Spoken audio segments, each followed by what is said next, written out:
കോട്ടയത്ത് മോട്ടോർ വാഹന വകുപ്പ് ഉദ്യോഗസ്ഥനെ കാറിനുള്ളിൽ മരിച്ച നിലയിൽ കണ്ടെത്തി. ഏറ്റുമാനൂർ സ്വദേശി എസ് ഗണേഷ് കുമാറാണ് മരിച്ചത്. കണ്ണൂരിലേക്ക് സ്ഥലമാറ്റം ലഭിച്ച ഗണേഷിന് യാത്രയപ്പ് ചടങ്ങിന് എത്താത്തതിനെ തുടർന്ന് സഹപ്രവർത്തകർ അന്വേഷിച്ച് ചെന്നപ്പോഴാണ് മരിച്ച നിലയിൽ കണ്ടെത്തിയത്. വിവരങ്ങളുമായി ഗോകുൽ രമേശ് ചേരുന്നു. ഗോകുൽ, എപ്പോഴായിരുന്നു അദ്ദേഹത്തെ മരിച്ച നിലയിൽ കണ്ടെത്തിയത്? വിവരങ്ങൾ.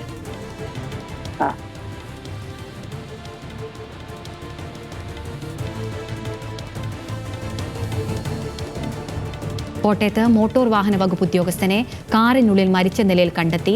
ഏറ്റുമാനൂർ സ്വദേശി എസ് ഗണേഷ് കുമാറാണ് മരിച്ചത്. വിവരങ്ങളുമായി ഗോകുൽ രമേശ് ചേരുന്നു. ഗോകുൽ, വിവരങ്ങൾ. അഖില, കോട്ടയത്ത് മോട്ടോർ വാഹന വകുപ്പിന്റെ ഉദ്യോഗസ്ഥനായിട്ടുള്ള ഗണേഷ് എന്ന് പറയുന്ന ആളെയാണ് വീടിന് സമീപം കാറിനുള്ളിൽ മരിച്ച നിലയിൽ കണ്ടെത്തിയത്. ഇദ്ദേഹം ഏറ്റുമാനൂർ പട്ടിത്താനത്ത് താമസിച്ചു വരികയായിരുന്നു.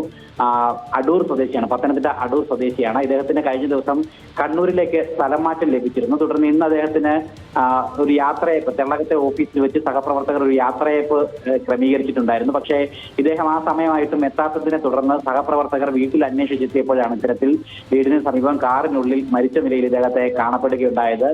തുടർന്ന് ഇവർ പോലീസ് ഉദ്യോഗസ്ഥർ തന്നെ MVD ഉദ്യോഗസ്ഥർ തന്നെ ചേർന്നുകൊണ്ട് മൃതദേഹം പോസ്റ്റ്മോർട്ടം നടപടികൾക്ക് വേണ്ടി മാറ്റിയിരിക്കുകയാണ്. ഏറ്റുമാനൂർ പോലീസ് ഇതിൽ അന്വേഷണം ആരംഭിച്ചിട്ടുണ്ട്.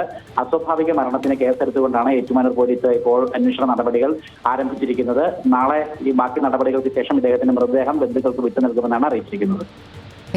ഗോകുൽ രമേശാണ് വിവരങ്ങൾ നൽകിയത്.